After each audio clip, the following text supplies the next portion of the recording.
Hi, everyone. And today I have the pleasure to have a great guest with me, James Donlon from the USA, United States of America. It's the first time we have a guest outside of Europe. So I'm very excited. Also, because in my mind, whenever I think about the United States, I think about this huge country which extends for thousands and thousands of miles.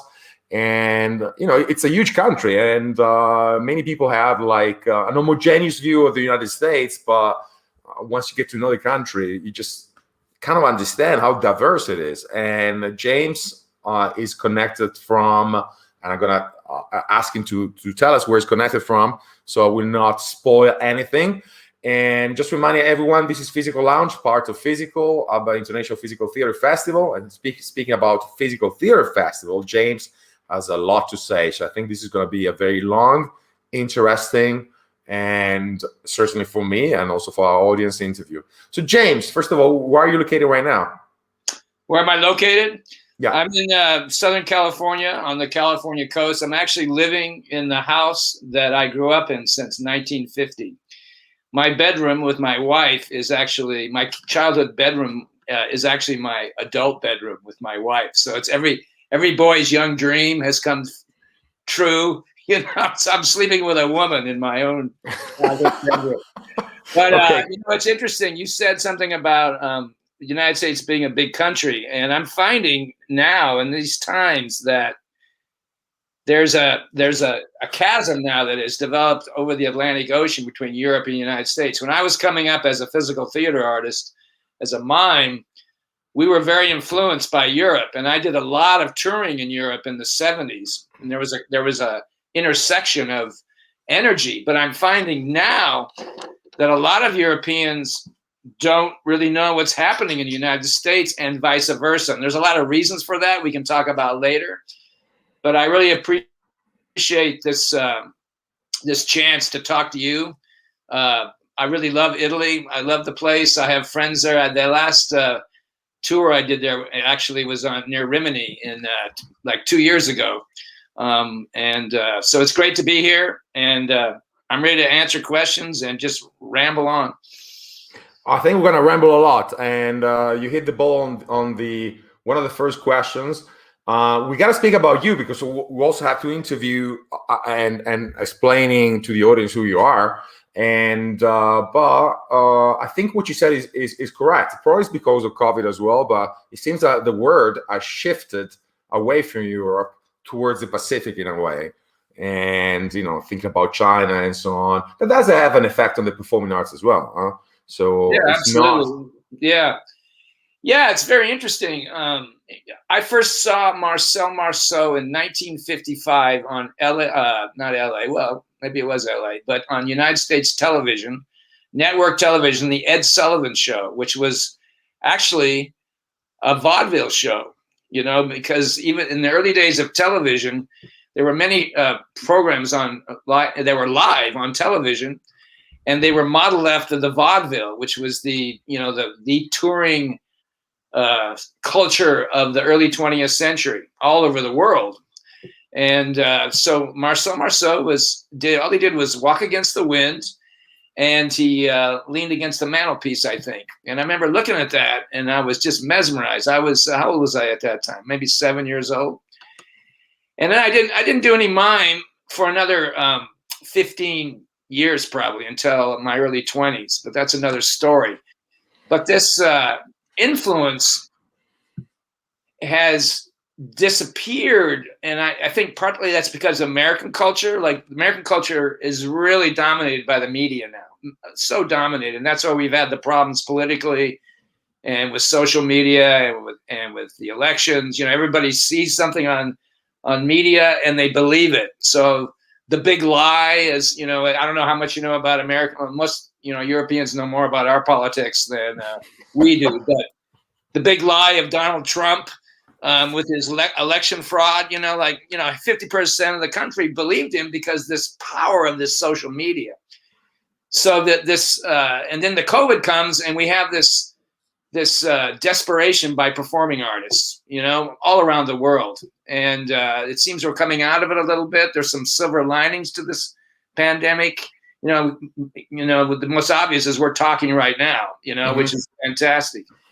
But this kind of insulation of the American culture into the media, television, movies, not even so much movies anymore. It's all your computer. Everything's through the computer now. Luckily, I would say even the mobile phone. What's that? I would say even the mobile phone, if you look absolutely. at that. Yeah, absolutely. So, the younger generations of our country are glued to this thing. This is it. This is their thing. Luckily, physical theater, mine particularly, particular styles of mine, looks really good on video. So this is a world that mimes and physical theater artists need to explore more. So maybe like I say, there's a silver lining where this art form that's been around for centuries, eons, but probably the first, along with music, was probably the first form of theater, this idea of gestural performance. But, I'm really excited that people like you have created a festival. Because I know when I was coming up in the 1970s as a young mime, international festivals were the lifeblood of the artist. Not only could we network and see other artists and so forth, but you could perform your work. There was the purpose of why the arts are even here was really encapsulated in that sense of the festival, the theater festival. You saw the good, you saw the bad, but you could really make decisions as a young person about what direction you wanted to go in. And then you saw these amazing artists. The first big festival I was involved in was in 1974 in the state of Wisconsin. Okay, I just got to interrupt you for a second, not because I want to be impolite, but for our audience, because you have so much to say. And I want to give some chronic. No, but that's great. That's great. One of the things we do in these interviews, we don't set a time limit, so we don't care. Because everyone wants everything to be snappy, short. No, we're like slow food. it's we take our time. So let's begin with you. But I want to divide this into stages for our audience. So tell us about your life, first of all, because how did you start in physical theater? Where do you come from? Were you actually born in California? I'm looking at your website. I'm just gonna bear with me for a sec. I'm just gonna show your website for a second, and which is jamesdonlon.com. And just seeing the photo gallery, I see it's divided into chapters. So we go 1947, 1970, 1971, 1980, 1981, 1997, 1998, 2009, 2010, present.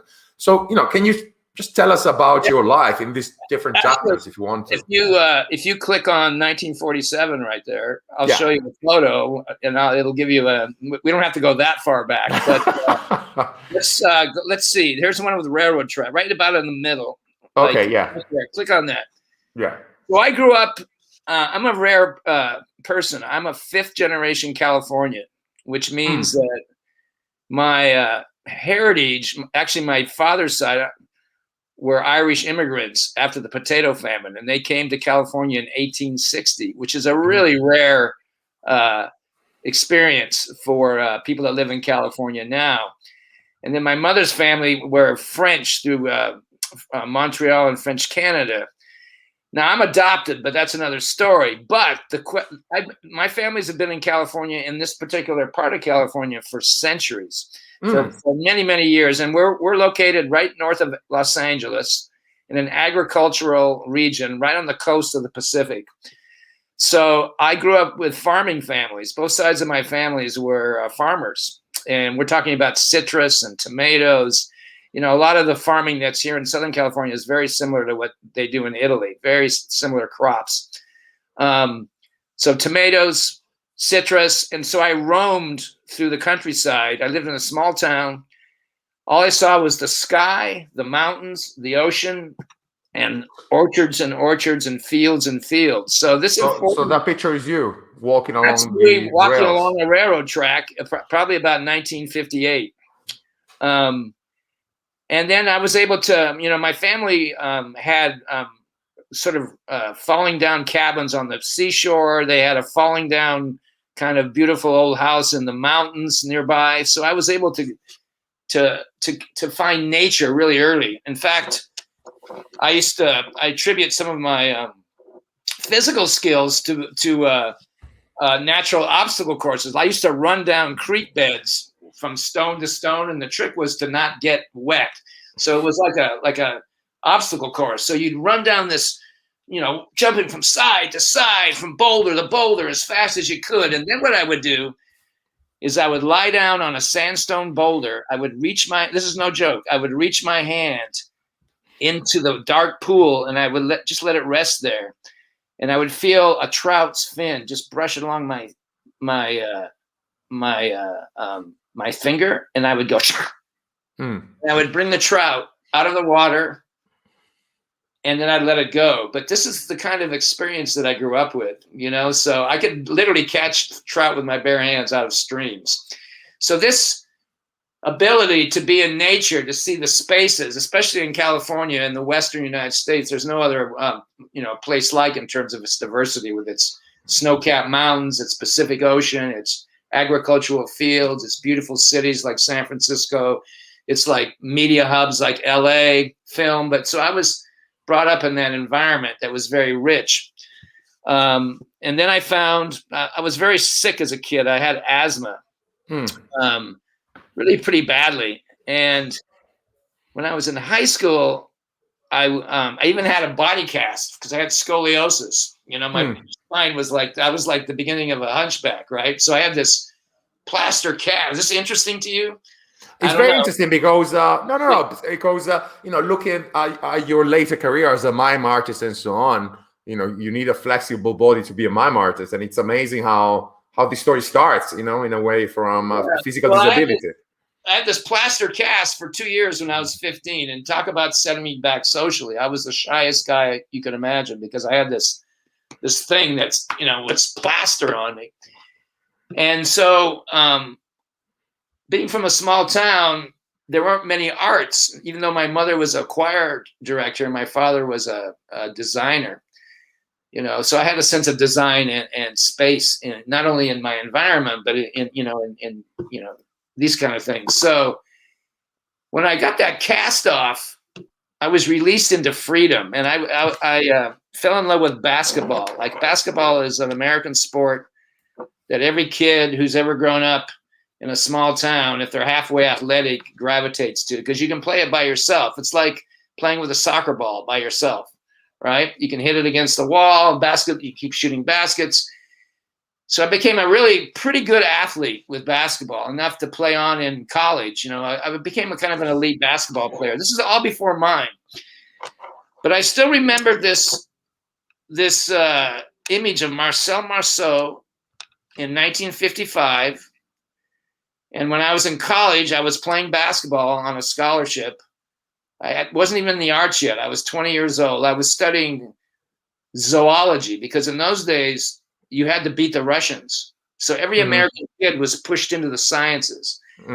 So I remember I was horrible at chemistry, and I knew something was wrong. I melted a test tube in the lab, and whatnot. And the Vietnam War was raging. And when, we were surrounded by all these politics and forces of social change, which I'll talk about in a moment. But I saw a mime from Canada come probably in 1967 to our campus.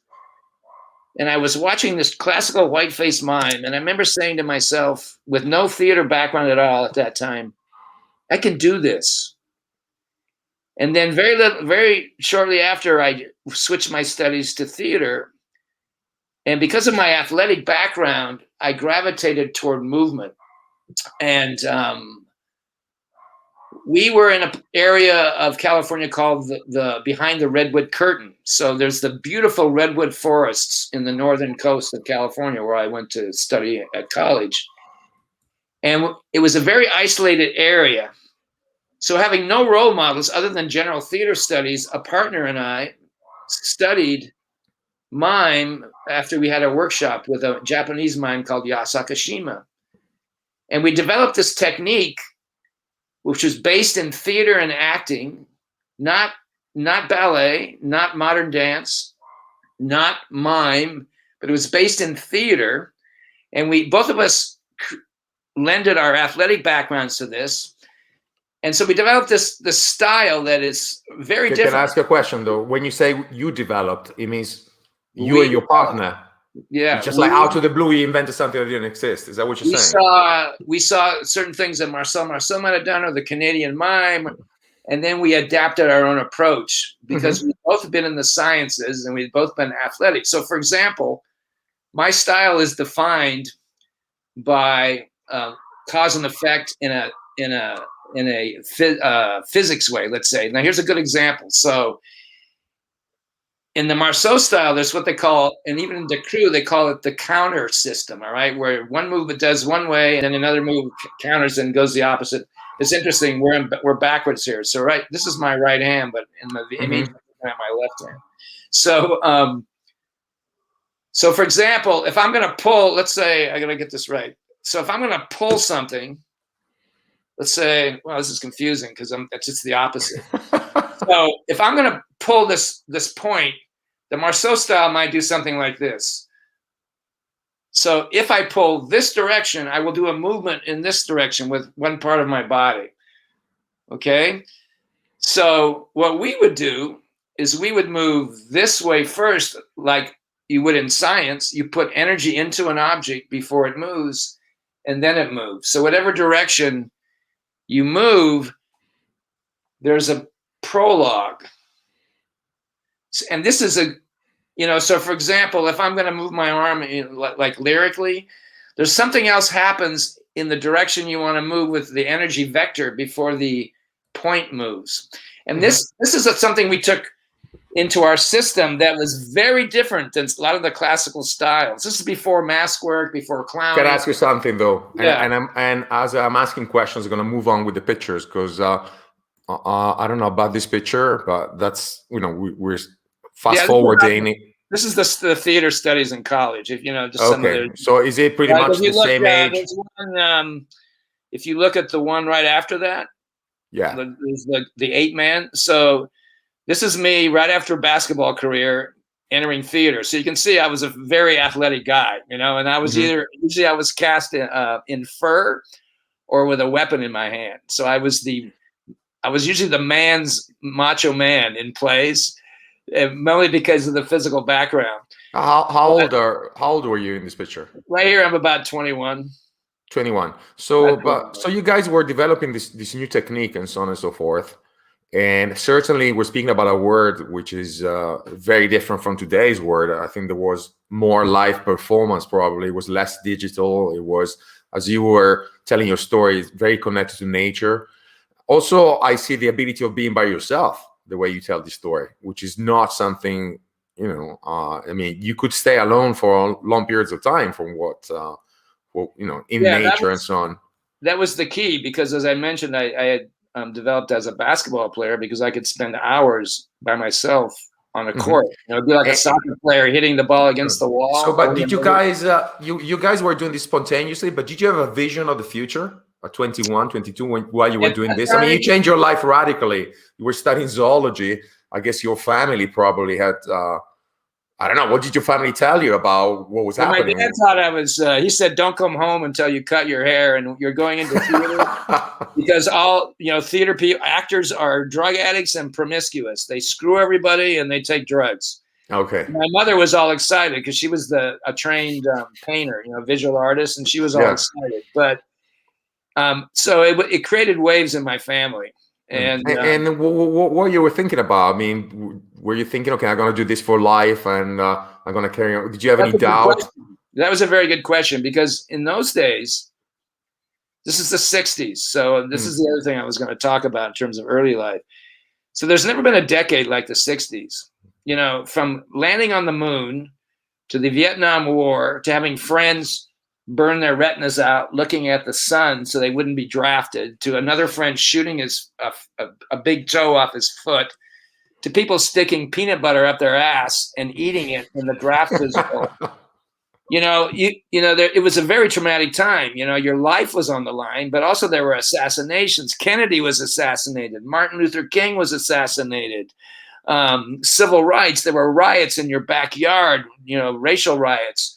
There was all this stuff that was happening in the world. So at that time, we were consumed, you know, the hippies, you know, like, oh, free love, marijuana. There was so much happening that you really didn't have a sense of the future other than to take in all the dynamics around you. So you were living in the flow in a way. Yeah. So as young artists, it was very Zen-like. As young artists, we were able to just focus on the point in space. Okay. The monad. We were able to focus on that one thing. And we didn't think about the future. We thought about exploring this metaphysical art form called mime at that time. Okay. Listen, I'm gonna keep the pace of the interview because you got so much to say, and I wanna cover everything, you know, because I don't think, like I said, this could be true for interviewing Alfred Hitchcock. I don't know if you know about that, but that was a 50-hour long interview. So no, that happened. And so I'm sure you can do 50 hours, but so I'm going to be a bad boy and carry on and keep the pace with this. You are let me 20. show you a photo. Yeah, If you go, let's get out of this window. Go back to the menu with the next time period. Exactly. That's what I wanted to do. To shift to another. So we got 1971, 1980. If you go to 71, you'll see this is the look we had when we started, which was your traditional white face. This is my This is my partner Francisconi that I'm looking down upon. Mm-hmm. So these periods are all from the early 70s when we developed this system of gestural theater. And we were very, very successful, mainly because we didn't know any better. Like I say, we didn't have many role models behind the redwood curtain in the redwood forest. And we launched out into the world. So now getting back to one of these festivals, in 1974, there was a gigantic festival in La Crosse, Wisconsin, and every major physical theater artist was there. Lecoq was there.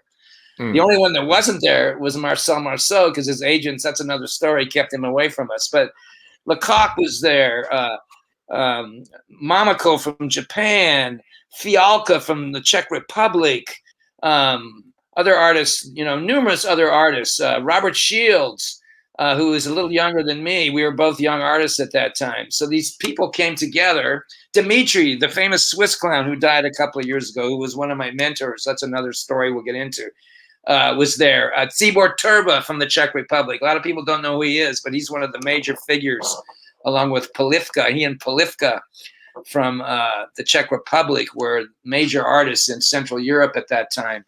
So this festival brought all these people together, and there were workshops. There were representatives of Decru. There was Tom Lebhart, who's one of the authorities on Decru technique now, an American. People giving these lectures, people giving these performances, people giving these workshops. And I was lucky enough, Bob and I, my partner, were lucky enough to be chosen to be part of this festival as 24, 25-year-old young mime artists, along with Robert Shields in his program. So this is where the influence opened up into other worlds. Like Mummenschanz was there, the original a Swiss mask group who were Lecoq trained. And I was very influenced. So at this time we were doing whiteface in this system I was describing. We were very good technically, but what set us apart was really our material. I talked about the 60s as Can I ask a question just a second? Is your partner there in this picture? Because I see. Yeah, this is one of the. This is right. My partner actually went into teaching, and this is the next troupe I had using the same style. So is that you and your partner in this picture plus somebody else? No, he's not in this picture. These are younger guys. So I'm the one looking out. But what about this picture? That's Francisconi. Yeah, Bob Francisconi, who's actually worth interviewing. I'll tell you about him later. But okay, cool. Okay, sorry, carry on. Sorry, I interrupted you. And if you go a little further into that, you'll see some pictures of me in masks. So just go down the line. Like this one was the first mask I ever made. Actually, the next one is the next. Go to the next one. No, that one's, well, that's later. But anyway, so we were influenced at this festival by clown and mask, which had not made its appearance in the United States to that point. So the mask work was demonstrated by Mummenschanz, who were a worldwide phenomenon. This is before they even became a household name. And then Dimitri, this is Dimitri's first performance in the United States. Are you aware of who Dimitri was? The Yes, Swiss absolutely. Yeah. Yeah, from Verschow. So we have this mask work and this clown work, and then Lecoq was there also demonstrating his kind of mixture of the clown and the. Give me the year, the exact year. We're speaking about 1974. 74. Okay, sorry. Carry on. So I saw these performances that really inspired me. Dimitri the Clown, Turba the Political Clown, Mummenschanz the Mask Theater. And I started to delve into that work by making masks, doing clowning. And right after that, I was hired to teach physical training and mime at the Ringling Brothers Clown College in the mid-70s. Were you still based in the same town in California? Or I was in San Francisco. San Francisco. So you had moved to San Francisco. We had a studio called Menagerie Mime Theater. And that was my base. Beautiful city at that time, but also very colorful. I mean, the busking and street performance was at its height. That was the golden age of street performance. And during this time with the circus, I was able to be the teacher of Bill Irwin, who you probably know, Barry Lubin, whose grandma, a very famous American clown, who both these guys have won many awards internationally. So I was, I was able to rub elbows with some of the circus greats like Lou Jacobs, who was followed Emmett Kelly as the Ringling Clown. The Ringling style didn't agree with me. It was a little bit like working with cotton candy.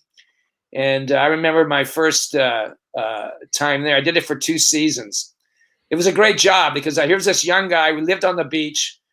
We got a weekly salary. They gave you a car, and all day long you would like train circus clowns, and I would learn skills. Like I learned how to ride a unicycle. I learned advanced juggling. I learned how to do a backflip. My unicycle training was by the King Charles Troupe, which were these black inner city guys from Harlem who had played basketball on unicycles. So I was trained by them. Hovey Burgess, who's sort of the grandfather of juggling and circus techniques in the United States, was my juggling teacher. Time? You were. I was 26. At 26. 26. So I was influenced by all these artists, and so I started infusing that into my work. And because I had started as a theater person, as an actor, I always thought of movement theater as theater. So let's say riding a unicycle. So I never did an act with a unicycle. The unicycle was transportation. Or if I juggled, it was to decide which apple I wanted to eat as a character. Or if I did a backflip, it's because I took a pill and it would make me do a flip. It wasn't just to show what you could do. So it was not the skill, just like showing off, but putting that into a context, a story. It was about the character. It was about the character and the situation and the narrative. It was always about that. Can I ask you a question? We're gonna continue with the chronological order, but I kind of found that the people that can do less, that have less skills in a way, tend to be the most creative ones. I mean, I don't know, it's counterintuitive, but the less you can do, the more crazy ideas you got to develop to entertain your audience. Do you understand what I mean? That's very interesting because I could consider myself an elder now, which we can talk about later. Like, what's my responsibility now as an elder artist is to communicate. Like, I'm almost 74 years old, so I'm entering that place. But at this time period where I was learning all these skills, it was a lot like, who Avner is, the famous American. Yeah, of course. I saw Avner's. I've been in the same places, rubbing elbows with most of the names that you can think of in the United States. So I saw Avner's first performance. He's a little bit younger than me, not much, maybe 2 or 3 years, but I saw him do a performance in 1970, probably 3. He had just come back from Lecoq. He had everything in the kitchen sink in that performance. Everything was going on. And I remember I was sort of in the same mold. I was trying everything. And then as you go through life, you start taking away. You start taking things away. And it's not that you don't use skills, but it's how you use them and how much you use them. So this idea that you just mentioned about it seems like people do less. Usually that's because they're very good with sophisticated and economical choices. Mm-hmm. But the skill is still there. In fact, eventually you want to hide the skill. So the most accomplished performers are the ones that can hide that skill. And the newcomers are usually the ones that are trying all kinds of things. Everything's Mm-hmm. happening. And the narrative gets lost very often in that respect. But so anyway, there's a few let's can we move forward just a sec to the I next was going to show chapter? Is you that okay? shots from that period of So, time, and we can leave that alone. If you go back to that 71 to, okay, cool. I'll do that. Yeah. Just a second. I got two screens. That's why I'm looking away. It's not I want to look at you, just for the people watching, but I got two screens. So the second one is the one with the pictures. So what is it that you wanted to concentrate on? Yeah, just play the slideshow, and it'll go pretty okay. quick. Yeah. You're going to see so here's the first mask I ever made. This is all this period. You'll see there's an evolution from the white face into different kinds of movement techniques. Now, at this time, I also studied dance. I became very intensely involved with contemporary dance, which informed my movement incredibly at this period of time. I studied with Alba Nicolai, Jose Limon, and Martha Graham people. But you can see how more props are coming. More of a theater look. This is a poster of my first European tour. This is the poster from that. Here's the guy on the unicycle. Hey, let's pause here for a minute if you can. Yeah, absolutely. So, I think I can go back for a second. Yeah, the unicycle. So here's. I learned how to play this trombone, one song, because I thought it looked good on the unicycle, not because I wanted to be a musician at that time, because I thought the visual was very interesting for that. And then the sock is in the spit valve. So this is a trombone that was given to me by a former student, and the spit valve was broken. It was all rotted out. So you could play just one song on the trombone. Yeah, just one. A circus waltz. Mm-hmm. But the idea was to create a character image rather than to show off skill. Now, if we go to the next picture, this photo. This was used over and over again throughout the United States. This was on the front page of the New York Times at one point, the front art section. This was my shot. So here we have a red nose, we have a costume, we have shoes, and this look with this athleticism of the high leg, this kind of attacking space. I was always one to attack space, which came from my sports background. So that was sort of the look. Now let's keep going. We're almost done with this section, just to finish this decade. An early clown character, a shy person. That's it. So sort of that photograph of me in the trunk with the unicycle with my foot up. That's a kind of a classic fit. If you go back to that one more time. There's that one shot you showed. This kind of rock and roll. It's the third one in. Just the third one in. The third one. Yeah, there's this one in. It's this one. There you go. So this is very symbolic of my style in the 70s. So it's a little rock and roll in a bit. So there was this American. I would call it an American attack. There was this kind of dance movement, aggressive attack of the stage, and that would be kind of a capsulization of that 60s period of time.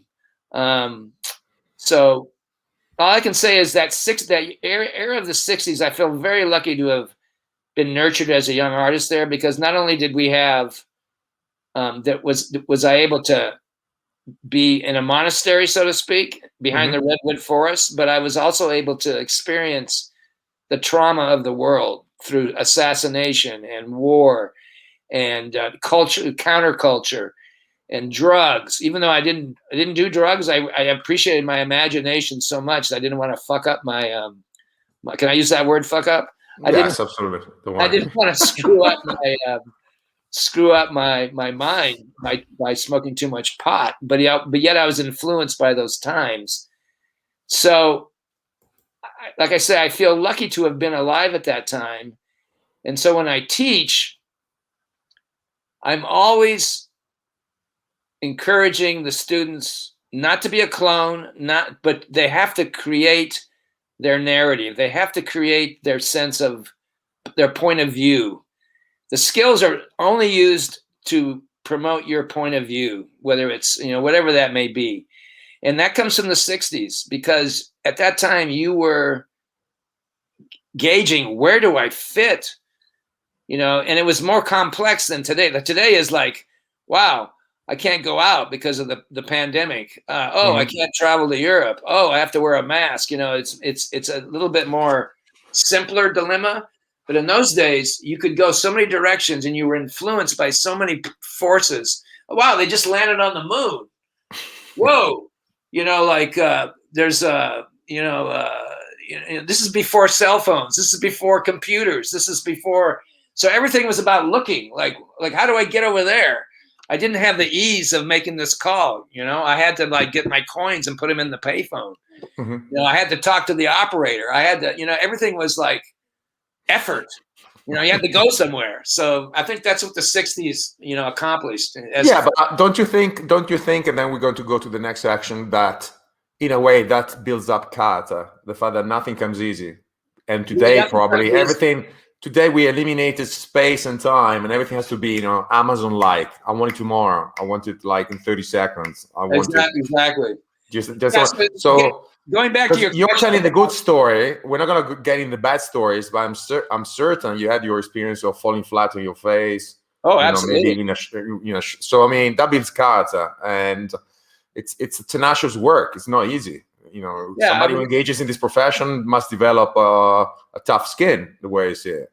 Absolutely. And I can remember performing, we used to perform every week in this cabaret in San Francisco back in the 70s. And I remember sometimes there were 2 people in the audience, right? And I remember one time, a funny story, I was doing a mime walk, illusionary walk, and there were maybe 4 people in the audience, and I tripped on the stage, and I fell. And I remember I tripped, and I stopped, and I went, the floor. And then I just kept going. And then afterwards, I was married at the time, and afterwards my wife asked me, did you say the floor? Did you really stop?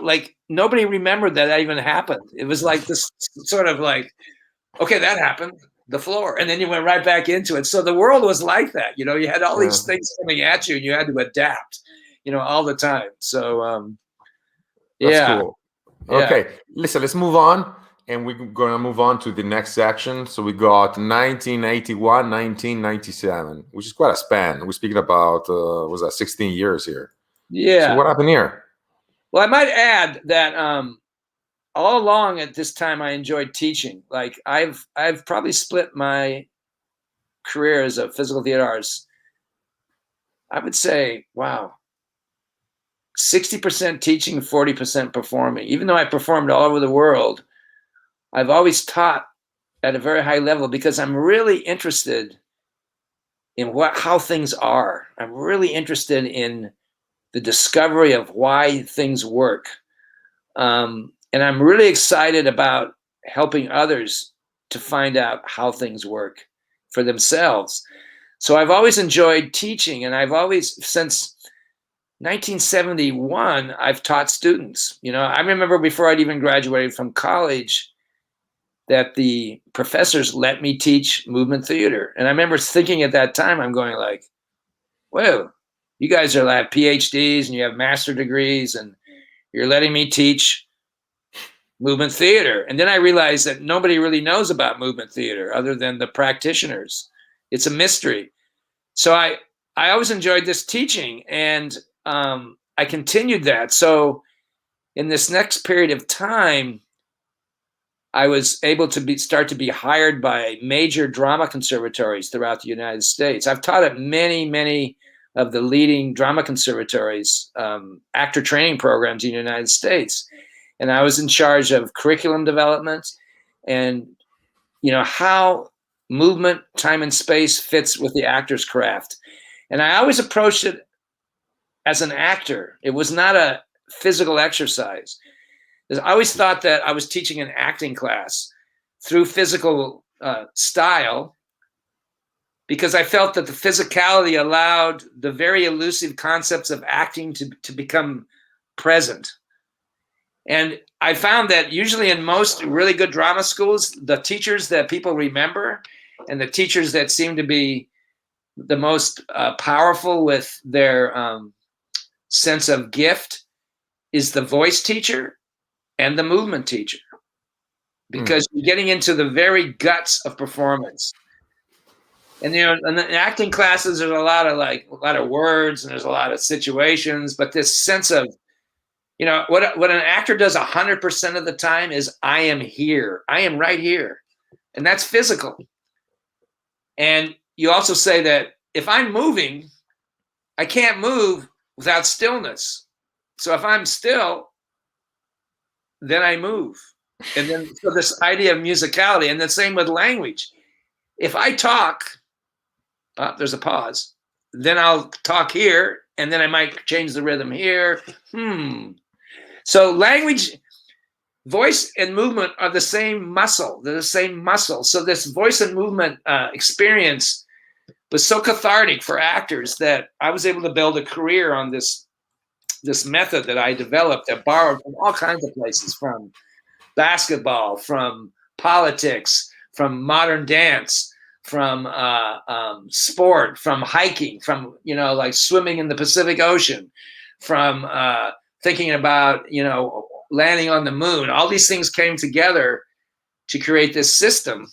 And so in about 1978, at the end of that 70s decade, I was starting to become a master teacher of movement theater. So I taught mask, I taught clowning, I taught one of the things I didn't teach as much was my style of classic mime, because I felt you had to be a monk and you had to be going to the monastery to really learn it. And most actors don't want to do that. So now, interestingly enough, that I'm 74, I'm actually focusing for the first time in my life more on the purity of mind that I started with, because I feel I have to return to that monastery and I want to take people with me. And I know there's people out there. And I just completed a Zoom international class where I had 57 students working with me, not at the same time when, you know, I had a structure, but there were, you know, without even trying, there were 57 people interested in physical theater in the way I teach it. And so this journey as a master teacher has been very fulfilling and exciting. The drawback there is that when you go into those monasteries, your public persona disappears somewhat. So at the beginning of, let's say, 1980, 79, 80, I disappeared into this laboratory of finding out how things work, and my performance career was much less. So gradually, others who are only performers start to take the limelight or take the attention, and so slowly you kind of go to the background, even though your skill and your philosophy is growing stronger than ever. Go ahead. No, just sorry, because I know you can go on for hours, but just saying, so this period, 1981, 1996. Why don't you just flip through that? Let's just start at the beginning of this little slide. Like, I mean, you were still performing and teaching at the same time, weren't you? Yeah. So here, this is at the North Carolina School of the Arts in the 70s, which is one of the world's major. This is me in mask. This is my second wife is Tonya, who is a big-time modern dancer. So we did work together. You'll see the kaleidoscope of work here if you keep going through here. It's very physical, bordering on dance, a lot of mask work. These are masks that I built. Made of what? Wood? What's that? Those are paper mache. Paper mache. Okay. Yeah. So there's that trombone again. Just keep going. We can go through pretty quickly. Okay, so just play it. This is a piece called Truck Dog, which we'll talk about a little later, which is so you can see now the work is starting to evolve. This is a company I had called James Donlon Company, and you can see the images are getting very surreal. Is beautiful. Sorry, I'll go back to this because this is a beautiful picture. What is that? Is that you? Is that you with a briefcase? Yeah. And what you're looking at, that's not a sculpture, is it? I mean, there are people inside. What is it made of? Those are my three women. This is a piece called Purge. Okay, that's About beautiful. Beautiful male picture. chauvinism. Okay, let's carry on. So you can go through this period and you can see how things. This is now starting into film work. Mm-hmm. I worked with some Oscar-winning actors. This is a Oscar guy, David Strathairn. I was a movement coach. At one time, I thought I wanted to direct films. This is a piece that actually I'm going to direct next. There's me with Kathy Bates, directing her how to put an axe in a stump.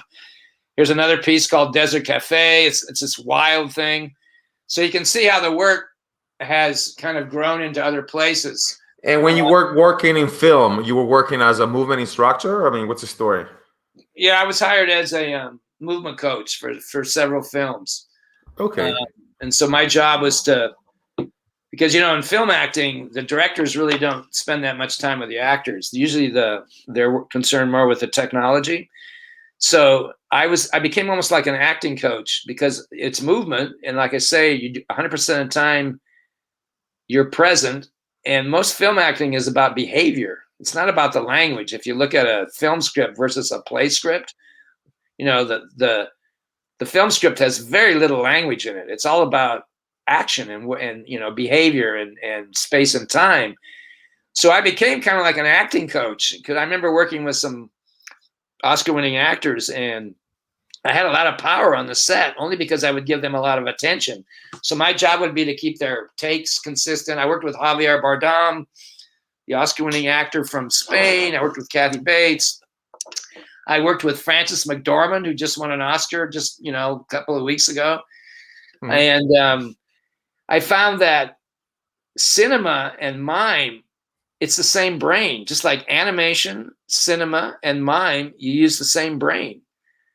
So I found that my style of mime was very cinematic in terms of editing, what you might call camera angles, like what the audience is supposed to see at a certain time, in terms of like editing, in terms of this time frame versus this time frame, in terms of textures, like what texture you put out there to tell the story. This is all very much like film. And of course, going back to those early days, I was very influenced by early Disney, like the classic Disney feature films like Snow White and Sleeping Beauty and Fantasia, one of the first ones they ever did. I was confronted by that as a young kid, and that way of taking time and space has always stayed with me. In fact, when I perform movement theater, I hear percussion in my head, and I'm sure that comes from Looney Tunes, the early classic American cartoons. Mm-hmm. So there's all this bam, woo, chip-ba, sing, ba, doo, Well, so this sound score is in my head as a physical theater performer. No, but that's an interesting take because there's another person who mentioned that to me, that in cartoons, there's never waste of movement because you gotta draw them. So every movement is very important. So one of the best things to watch if you want to train yourself, especially in clowning and stuff like that, is to watch cartoons because everything has to be very precise there. Whereas everything has to be planned. Absolutely. And see, this is what I see lacking in contemporary clowning. I call it the dance of the clown. I think we have the dance of the mime. I think that's pretty clear. Or the dance of the mask performer. Like Mummenschanz were very good at that concept. But the dance of the clown is lost. And what I mean by that is this sense of animation that we're talking about, where every gesture, every attitude, every use of space is part of a larger matrix. So to me, modern clowning is really sloppy. Like I think Bill Irwin is a good example of good clowning. And of course, one of his strengths is eccentric dance. He has the sensibilities of a dancer, and that goes into his work. So this sense of truth through a pattern of movement is the most elusive thing to get. But this dance, in conjunction with the emotion of the moment, of the character, of the situation, of the intention, it's all a symphony of movement, just like a cartoon. Cartoons are very slapsticky and big and broad, but that you're exactly right. This idea of placement of emotion and body is a skill that's being lost. So this is one of the reasons I like to teach, because I want to bring that to people's attention, that this is masterful. This will separate you from the humdrum of these abilities. And the only way you can get at it is you have to train. You do have to become a monk. Like I always thought, like a mime is a happy monk, like or a child with experience in the monastery. So this is something that before I die, I want to really encourage. I want to pass that on, that sense, at least my point of view about that, because I think there's a lack today in sophisticated performance in that respect. Well, I think you're passing on a lot in this, in this interview as well. And people that are going to stay here and watch this are people who are specifically interested in this, I'm sure. And I'm really happy about it, actually, because it's not about the quantity, it's about the quality. Listen, I like to talk about the present, but before we do that, we got our last section. Anything important here? We go 1998 to 2009. Anything worth mentioning, or jump to we're getting closer to the present time, and I got so many questions that I still want to ask you. So I don't know. Want to say something about this? Yeah, this is a group of people I took to a company I took to Mexico. Like, I'm fluent in Spanish, and because of, our country borders Mexico, I've done a lot of work, since 1978 in Mexico. Mexico had a big influence on me in terms of its magical realism, its mystery, its danger. Some of these photos are from a piece called Flush. It's about, it was created after 9/11, when Bush was when Guantanamo. I mean, they were arresting everybody, from the Middle East and putting them in Guantanamo. So this is a piece about studying interrogation, being in the wrong place at the wrong time. Would you say that this period for you was more political in a way? Or yes, it was for a while. And the clowning became almost anti-clowning in terms of I never thought of clowning as entertainment. Like, I'm one of those people that believes Waiting for Godot is a clown show. And I think if I've directed it, I've been in it, but that's sort of my take on the clown is the caretaker of a society. The clown is the one who's given the freedom to comment on the social fabric of the now. The clown doesn't have to be funny.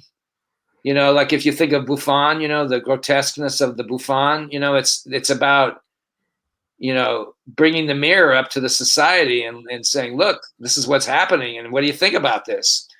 So, of course, laughter is a way to get people to relax. But to me, the clown is the consummate actor. It's the consummate form of theater, which allows you to,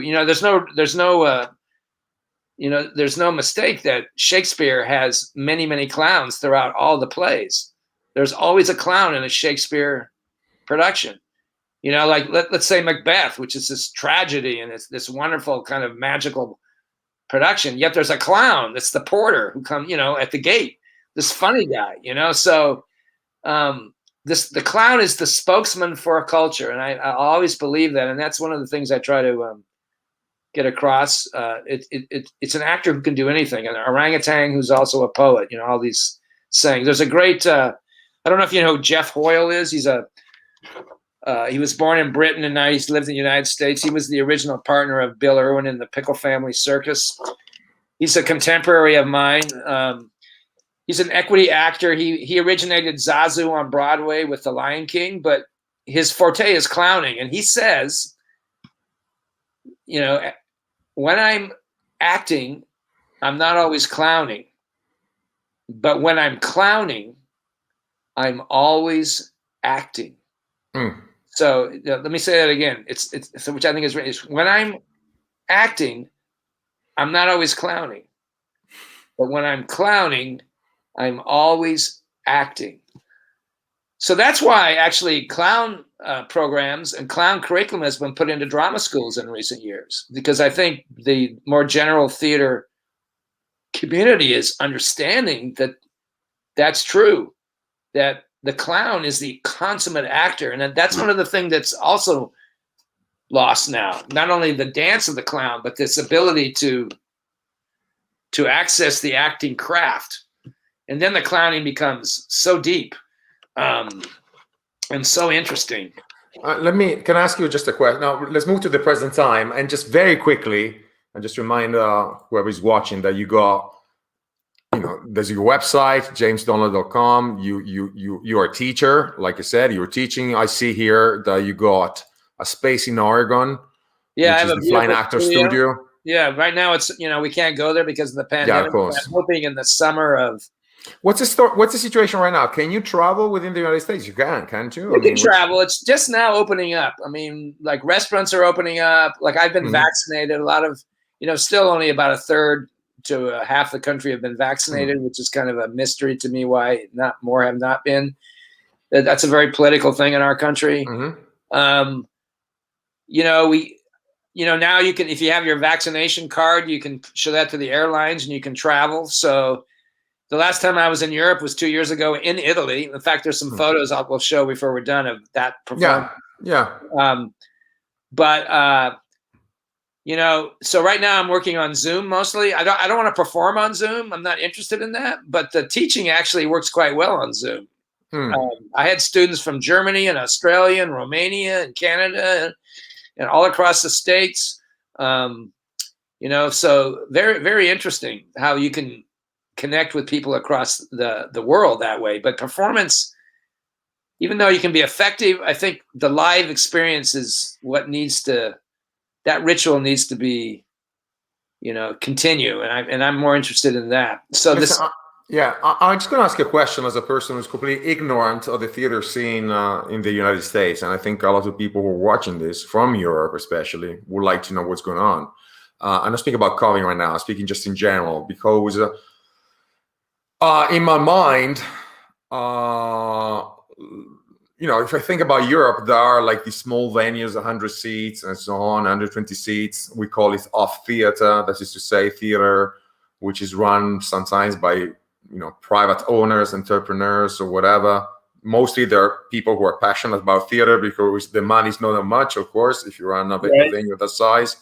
So what's the story in the United States? I mean, I don't know anything. I'm sorry to say. I mean, do these venues exist? Do people tour in the United States? It's such a huge country. Well, right now, everything's suffering, but that's for COVID. But what I'm saying, pre-COVID, let's say. That's because of the COVID. But one thing I'm interested in is what I call. One thing I'm interested in is chamber performance. Like at my age, I'm interested in performing for 30 people at a time. 40 people. Let me interrupt you for a second. I never interrupted you, but just to give you an equivalent, in the UK, you were mentioning this. In the UK, there is something which is called rural touring. That is to say, you perform in pubs.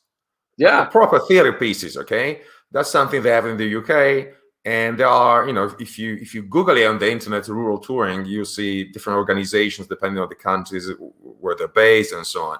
Yeah, I remember performing in pubs in Ireland when I was touring one year. Okay, but what about the States? Is there anything as such? Does there's some underground. Here they use the word underground a lot, or chamber performance. But there is a movement to do more of that. Like our studio up in Oregon is perfect for that. So there is the ability to perform. There's lots of fringe festivals that have popped up. They've been kind of on hiatus because of the pandemic. But, I grew up in the age of touring, as an artist, a performing artist, you would tour. And now, because it's what I said earlier, the media is so strong now, that's at risk. But I believe in the ritual of live performance. But is it at risk because I think it's more alive and well in places like Europe than here right now. We have Broadway and we have big regional theater houses.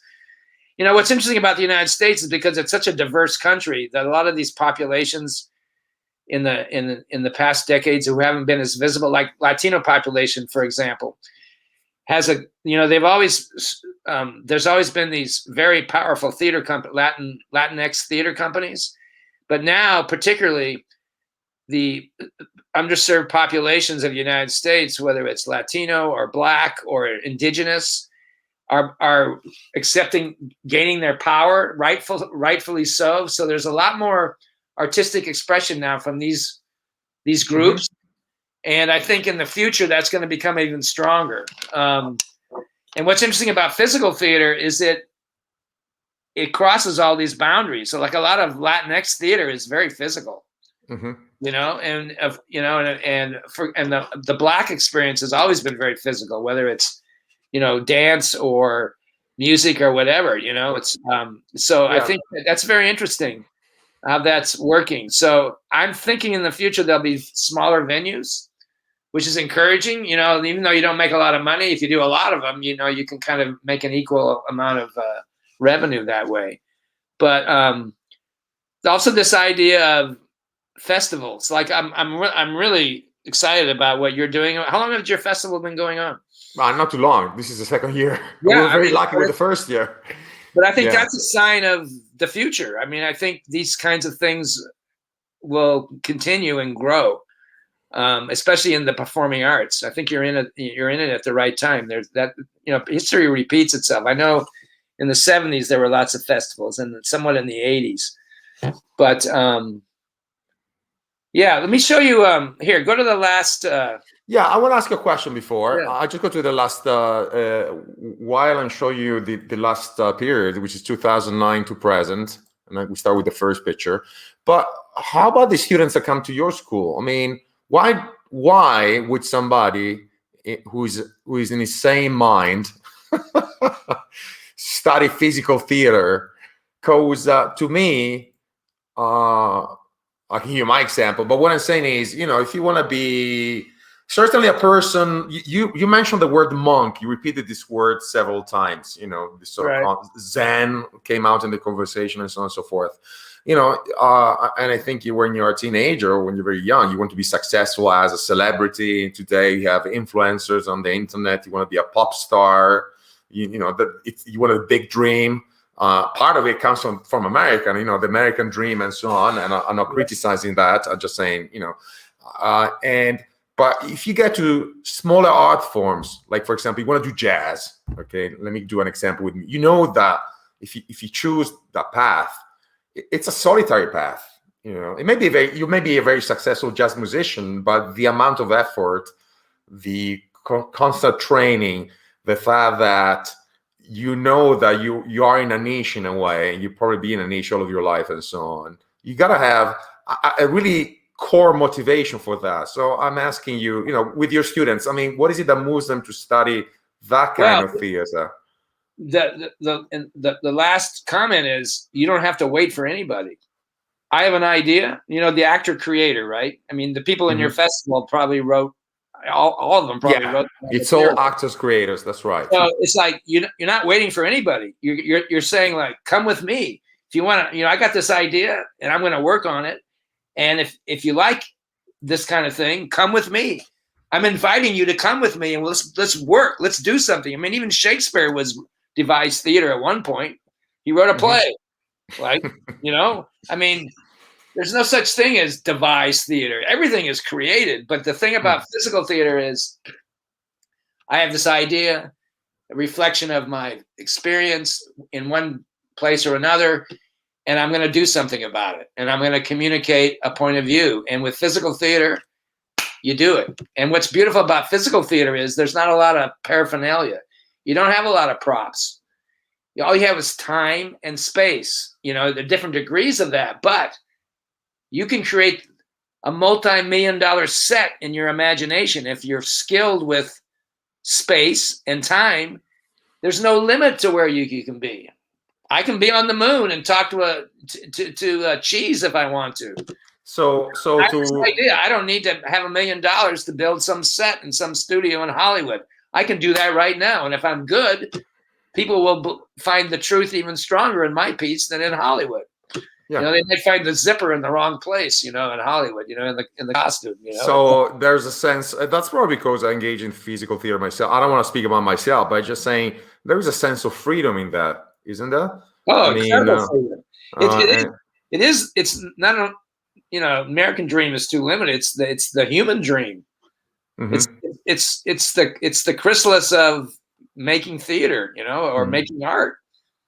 Because, you know, in physical theater, there is an element of design.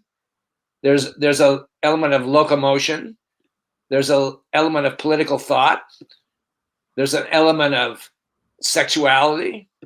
There's an element of primal force. There's sweat. There's effort. I mean, anything that, you know, all these things conspire together to make an incredible human expression.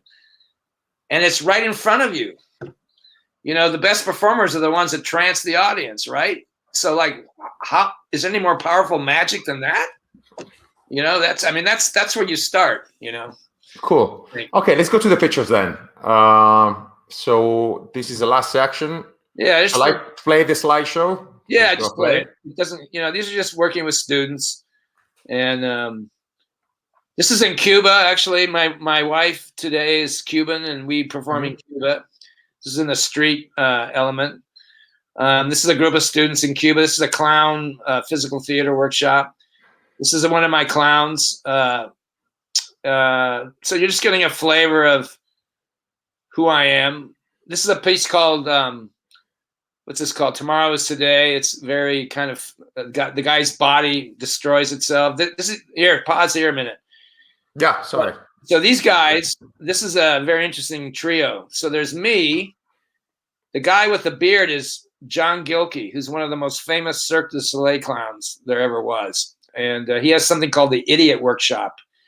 He'd be somebody for you to interview, actually. He has a piece called an empire in LA called the Idiot Workshop. It's very anarchistic clowning. And then the guy in the middle here is Leonard Pitt, who's a decrew expert and also a very powerful designer. So we did a show together a few years ago. And, you know, what's interesting, we were just saying about this, come with me, you know, follow, you know, I've got this idea, come with me. So these are three guys that don't normally work together. It was a lot like musicians, you know, master musicians, you know, like most musicians can get together with another musician and they can make music, right? So this ability as a physical theater artist, if you're accomplished, is you can step into the set, so to speak, and create work together. You can jam, you can do jazz, you can do blues. Because, you know, I worked with Robert Shields in a performance about 10 years ago, and we had never worked together. And he says I'm the only mime that he actually performed with. You know who Robert Shields is, right? The icon with the Shields and Yarnell and television. And there's a whole story there. But so we performed together. We created a piece together, and it was so easy to work together because we spoke the same language, just like musicians. Very, very similar. So keep it with the pictures. I want to end up with there's some photos in there, I think, in this section. If not there, they're in the news section. Keep going. Let's see. Well, that's a studio in San Francisco. You know, I'm not a city person. I can only stay there for 3 years, and then I have to go somewhere. This is my studio in Oregon. This is with my wife, Alina, a clown piece we do. Some masks. Yeah, let me see. I don't know where this one ends. I think the pictures I'm looking for are in the this is Alina. We performed together. Yeah, sorry. Yeah, this is okay, here we are. So this guy is my recent clown. We'll come back to that in a minute. This is a circus review. Let's see what's left on here. This might be the last. Is this the last photo? Let's see. Keep going. I wanted to show you a couple. That was the last. So now go to news. See up there on the right hand. Yeah, go to that, and you'll see where I am today. So now, if you look at this photo on the right with the ukulele and this bone mask, this is a sheep's pelvis from a headland in Ireland that I collected a lot of years ago. So this guy, this is, if you think back to the whiteface of 1970, all the way to this guy, or the guy on the left with the suitcases, that's sort of where I've come to now in terms of clowning. And you know, if you just scroll down a bit, this is in Italy. This is near Rimini. This is actually Monte San Vito down near what is it? Ancona? Is it that down that seaport? I actually don't know, but yeah. Let's see. Keep going. There's lots of small towns in Italy, so yeah. Let's see. All right, here's some more photos. Here's some work. So this is this thing on the right is a juggling act, but it's not The skills there are about the character, not about what I can do, even though I do some things that are interesting. If you go down a little further, this kind of explains, this is me today. That's my brain. This is in Madrid, Spain. I traveled for a few months with my wife through. Is that a violin you're holding in your hand? That's a ukulele. A ukulele, sorry. Yeah. Let's see what else is left here. There's some more students. Let's go down a little further. That's the studio in Oregon. I'm trying to. This is it. This picture is interesting. So if you look at this photo, one of those guys I taught in 1987, and we did a workshop where there are all these sort of alumni. So all these people are people through the generations that I've taught, and we did a workshop. And this last class I taught with 57 people, there were a couple of people in there that I taught in 1978. So, which is a great compliment for me, because it's like the work resonates and I'm still in contact with these people and they still want to take the journey with me. So that's very powerful for me at this point. Okay. That's enough photos, I think. Yeah. You had such an intense life, I'm sure you could go on forever. So, no, but seriously, just going back to we've been speaking for an hour, 10 minutes now. And I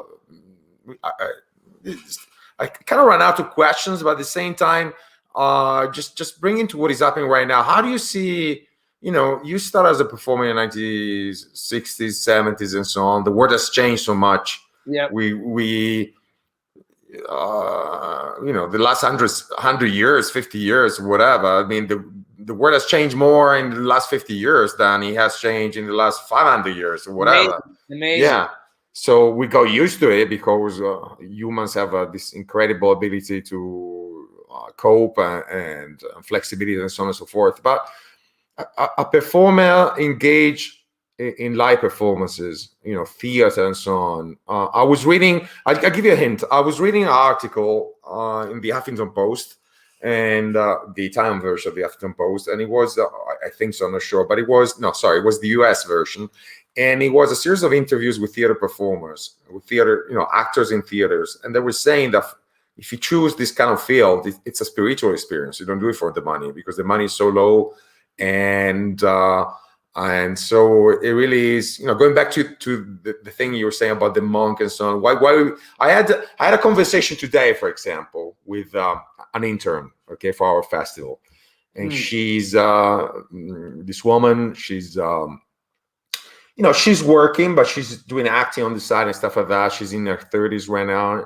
and at one point she said, because unfortunately I'm a bit crazy, and I said, well, you're an artist. You are crazy.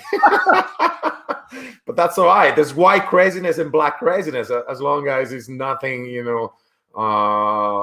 so stay with that as long as you're happy, I guess. So what I'm saying is, how is it more difficult today than in the past? I don't know. I know it's a stupid question. It's a cliche, but yeah, it is. Maybe there are more opportunities because communication is so easy. So I don't know. This is what's interesting. This is what's interesting for me, especially at the period in my life. It is more difficult. There's less opportunities to perform. You need more money.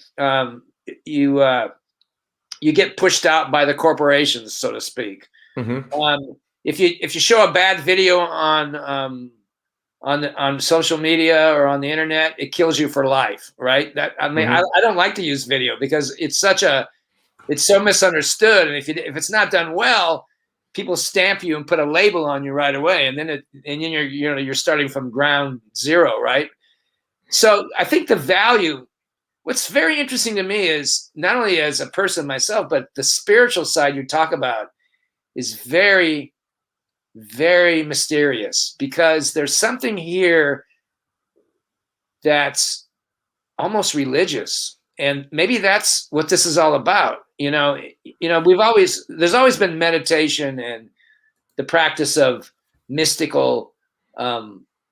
People are always searching for the teacher in the mountains or the teacher on the island. And I'm almost thinking that mime approaches that kind of power, and that the value of studying physical theater is not so much in that you make money from being a performer, but that there's a spiritual richness that you learn from, you learn about yourself, you learn about how you fit in the world. And I'm starting to think that that could be the great lesson that physical theater has to teach anyone. And perhaps in the future, it will only people in groups of 30 will witness it, you know, in its true sense.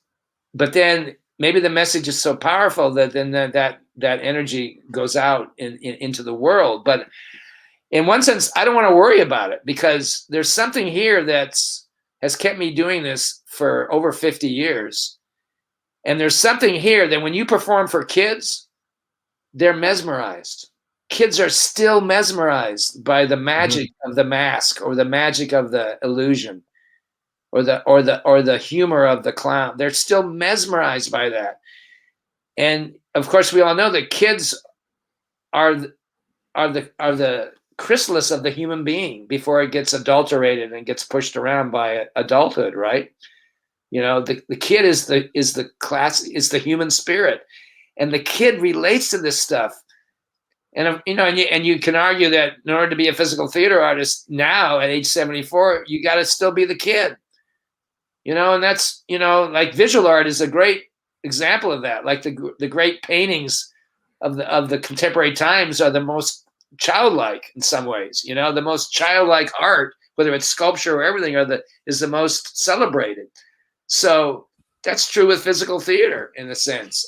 So this sense of play, the sense of, you know, one of the most values of doing physical theater now is that you become observant, because it's no longer this is my world right here, right? Or this. It becomes, wow, there's a color over there. Or wow, look at that cloud. Or like, what is up and what is down? And if I'm here, what happens if I'm over there? That's what physical theater teaches you, is where you are. It's the map of living. I think, yeah, I'm just gonna quote somebody else. You remind me of Alan Watts, who I'm sure you know who was. Yeah. And probably gonna wrap it up with this, but in my take, you know, with physical theater, as you experience all of this, the training, the performing, the teaching, and so on and so forth, you still have you kind of live the life of the dolphin. And Alan Watts used to say, you know, dolphins are the most intelligent animals after us, in theory. You know, the mammals with the greatest brain. I don't know if you know that. And if you look at the life of a dolphin, they spend their life playing.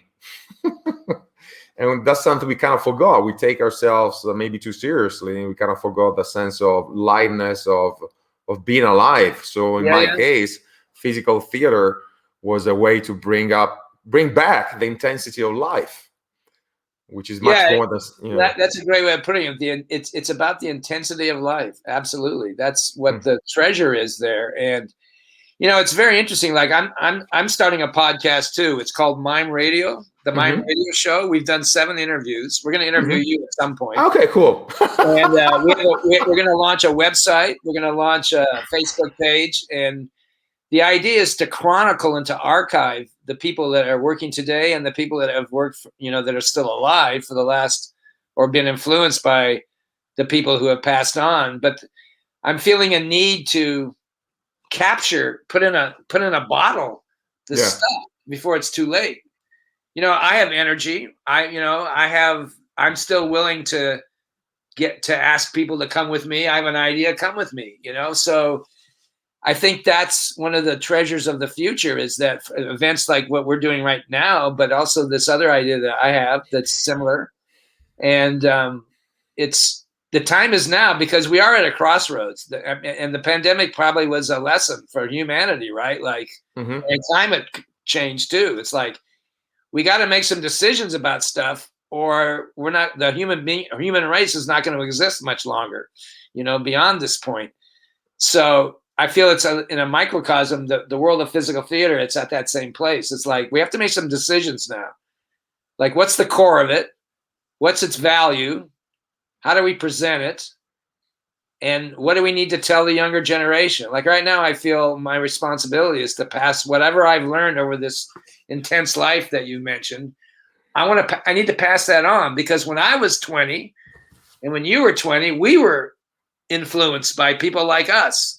Mm-hmm. And so it's our job to continue that journey. It's very important. And the world is telling us that this is the time to do it because of the pandemic, because of climate change, because of the advancing technology, which can destroy us in the end, or control us in the end with artificial intelligence.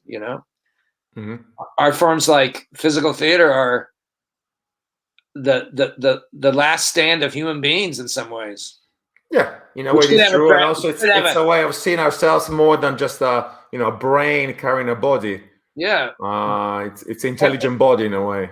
And it could be a tragic ending. We don't know. It could be good theater in the end. Well, to paraphrase Alan Watts once again, I think we're going to wrap it up with this. He mentioned Oppenheimer, who was one of the inventors of the atomic bomb, and who was very much into Hinduism as well. And he used to say it is quite clear that humanity is on, is heading towards this disaster in this sort of deranged train, and the best thing we can do in order to avoid it is not do anything, but just let it run. Which is a very sort of, because it seems that the more we try to solve problems sometimes, the more problems kind of arise.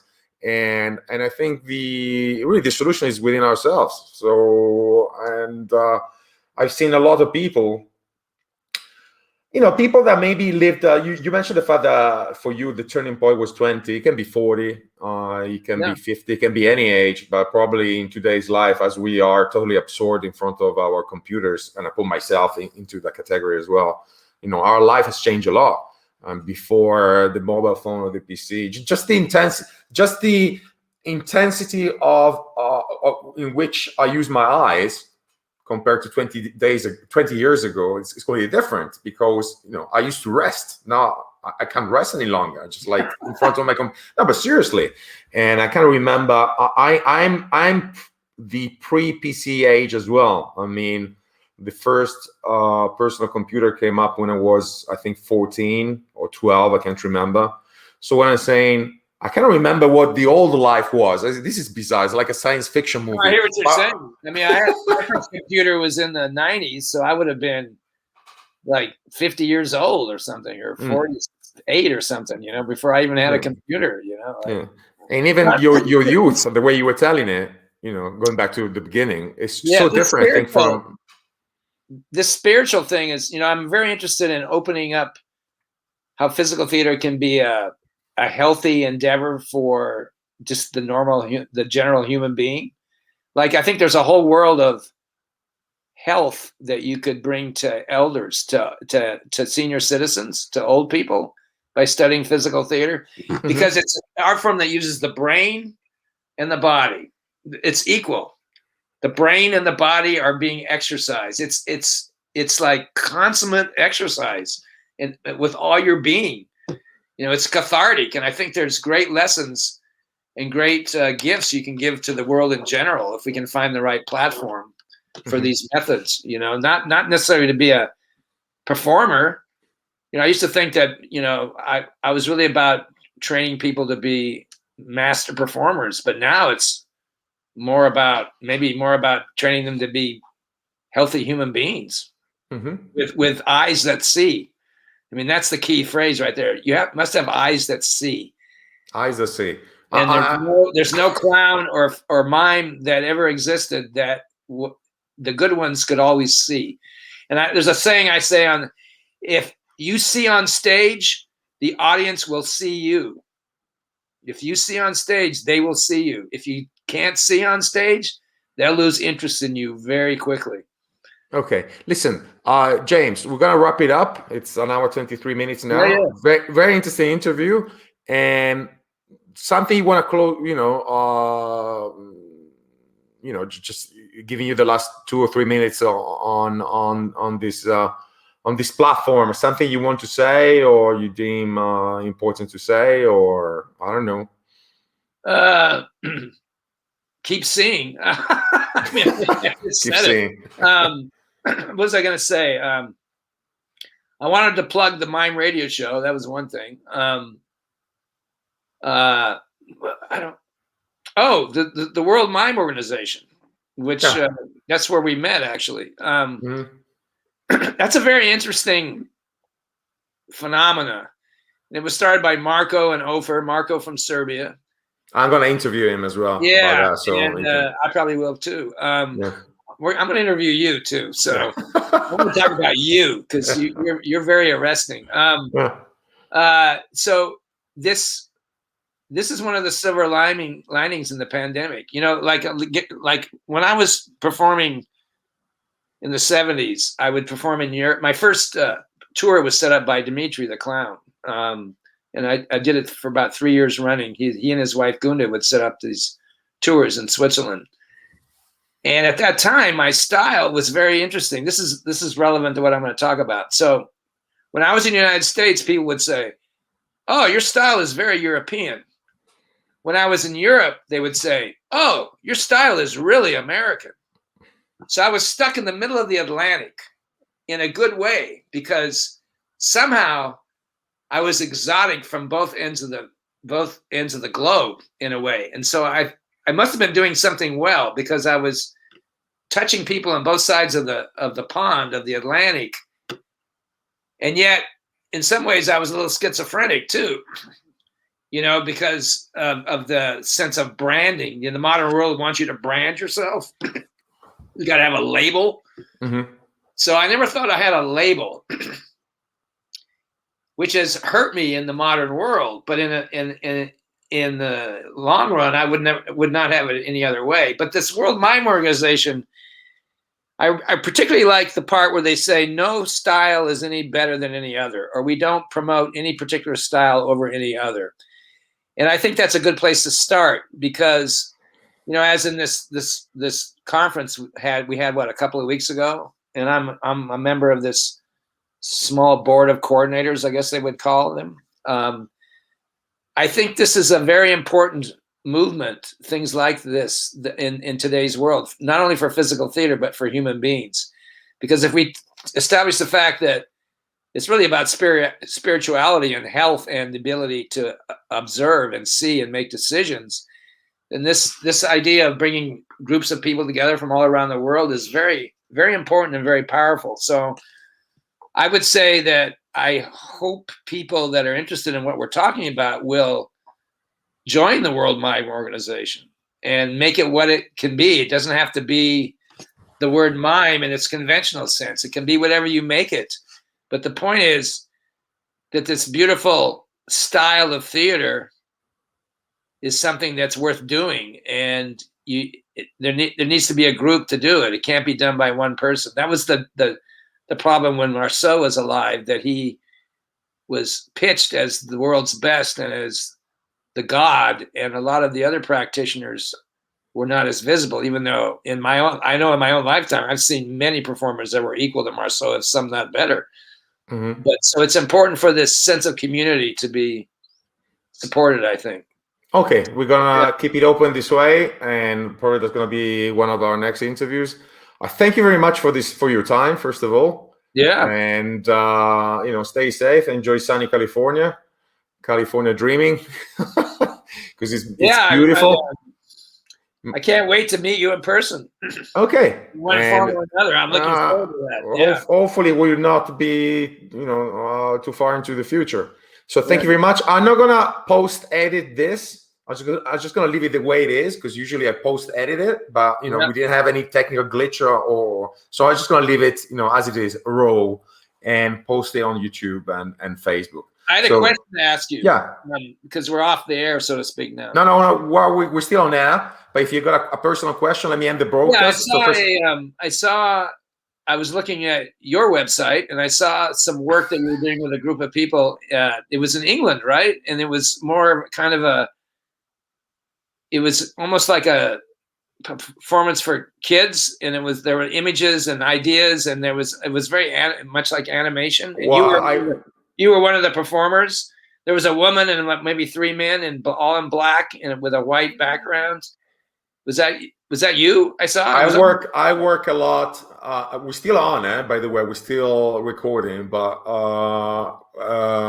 it's okay. I should stop it now, but it doesn't matter. I work a lot with students, with high school students, and I do a lot of shows. So it's difficult to me to pinpoint, this particular picture or video that you saw. No, it was a video. It was one of the videos on your website. But I was going to say I appreciated the work. I thought that you were on. Thanks. That's okay. The right direction.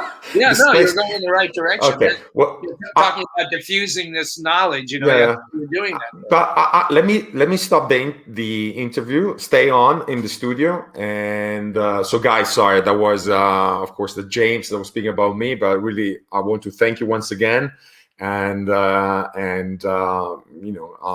people who are interested in what you do. There's your website and so on and so forth. And I'm gonna leave the interview as it is, even with your question about me, because I want to leave it intact. Okay. So thank you very much, James. And ending the broadcast right now.